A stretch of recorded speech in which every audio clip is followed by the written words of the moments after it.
Friends, வாழ்க்கையை அனுபவியுங்கள், அதற்காகத்தான் நாம் இங்கு இருக்கிறோம் என்று கூறியவர் அமெரிக்க நடிகர் டேவிட் ஃபாஸ்டினோ. ஒவ்வொருவருக்கும் வாழ்க்கையில் லட்சியம் வேண்டுமா? வேண்டும். இலக்கை நிர்ணயித்து கொண்டு முன்னேற வேண்டுமா? நிச்சயமாக. முதுமை காலத்துக்கும் எதிர்கால நலனுக்கும் சேமிப்பு அவசியமா? அவசியம். அதற்கு கடுமையாக உழைக்க வேண்டுமே, அது தேவைதானா? கண்டிப்பாக தேவை. இப்படி எத்தனையோ அடிப்படை தேவைகளுடன் தான் ஒவ்வொருவரின் வாழ்க்கையும் நகர்ந்து கொண்டிருக்கிறது. இந்த போராட்டத்தில் பலருக்கும் ஏற்படும் பேரிழப்பு ஒன்று உண்டு. அதாவது, நம்மில் பலர் அன்றாட வாழ்க்கையை அனுபவிக்காமல் தவறவிடுகிறார்கள். இனிமையான தருணங்களை கூட நினைவில் தேக்கி வைக்க மறந்து போகும் அளவுக்கு வாழ்க்கை அவர்களை சக்கையாக பிழிந்து விடுகிறது. சென்னையின் முக்கிய பகுதியில் சொந்தமாக பிளாட் வாங்க வேண்டும் என்ற லட்சியம் ஒருவருக்கு இருக்கும். அதற்காக வாயை கட்டி வயிற்றை கட்டி மாதா மாதம் சம்பள தொகையில் தவறாமல் இஎம்ஐ செலுத்தி கடனெல்லாம் அடைந்து முடிந்து வீடு சொந்தம் என்கிற நிலைமை வரும்போது அவருக்கு தலையெல்லாம் நரைத்து விட்டிருக்கும். ஒற்றைக்கு ஒரு மகள் திருமணமாகி புகுந்த வீட்டுக்கு போயிருப்பார். சிறு வயதில் வாய்க்கு ருசியாக சாப்பிட நினைத்து சாப்பிடாமல் விட்ட இனிப்புகளும் பண்டங்களும் மனதுக்குள் வரிசை கட்டி நிற்கும். ஆனால் சாப்பிட முடியாமல் சர்க்கரை நோய் தொடங்கி இரத்த அழுத்தம் வரை ஒற்றை விரலை சேர்த்து எச்சரிக்கை செய்யும். அப்படியே முடிந்து போகும் வாழ்க்கை. இது ஒருவரின் கதை அல்ல, நடுத்தர வகுப்பைச் சேர்ந்த பலரின் கதை. புது வீடு கட்டுவதோ பிளாட் வாங்குவதோ தவறில்லை. தேவையற்றவற்றை தவிர்த்துவிட்டு சிக்கனமாக இருப்பதும் தவறில்லை. வாழ்க்கையின் ஒவ்வொரு தருணத்தையும் அனுபவிக்காமல் கடந்து போவதுதான் தவறு. அதற்கு பல உதாரணங்கள் உண்டு.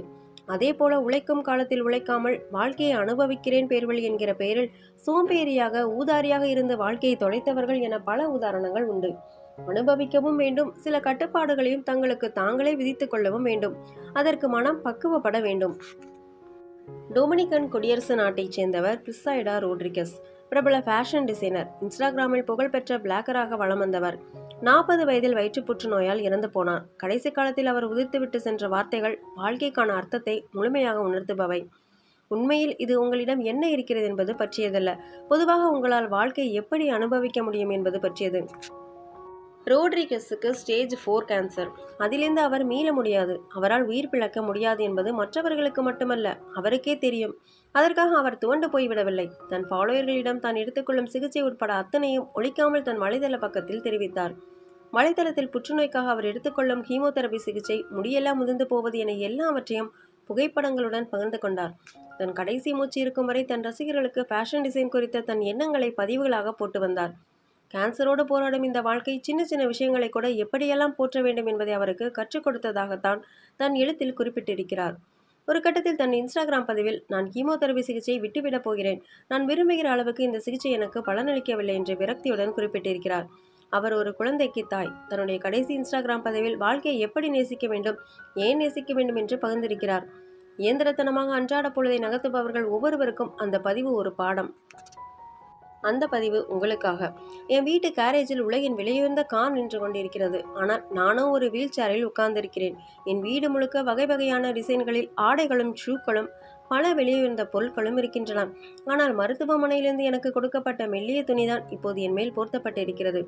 பல வங்கி கணக்குகளில் என் பேரில் நிறையவே பணம் இருக்கிறது. ஆனால் அதனால் எனக்கு எந்த பயனும் இல்லை. பண்ணை போல பிரம்மாண்டமான வீடு எனக்கு சொந்தமாக இருக்கிறது. ஆனால் நான் இப்போது மருத்துவமனையில் சிறிய படுக்கையில் படுத்திருக்கிறேன். பொழுது போகாமல் ஒரு 5 ஸ்டார் ஹோட்டல், அங்கிருந்து இன்னொரு 5 ஸ்டார் ஹோட்டல் என்று மாறி மாறி தங்கியிருந்திருக்கிறேன்.